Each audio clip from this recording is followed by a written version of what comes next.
Let's talk about using probability and randomness in Ableton Live. This is one of my favourite tricks for generative music in Ableton.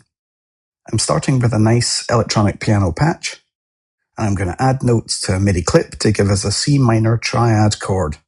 So that's the notes C, E flat, and G. Let's extend those notes to make them last 3.5 beats. Now that we've got the chord going, I'm going to add additional notes to the chord. First the 6th, the 7th, the octave, and the 4th. This gives us a really nice dense chord.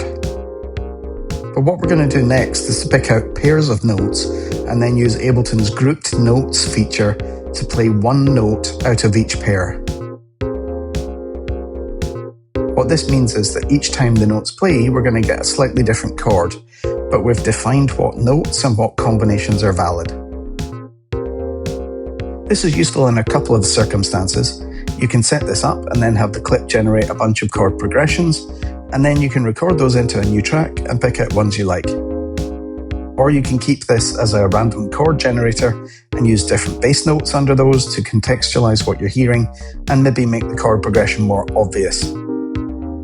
Lastly, you could use it as a placeholder while you're doing some sound design.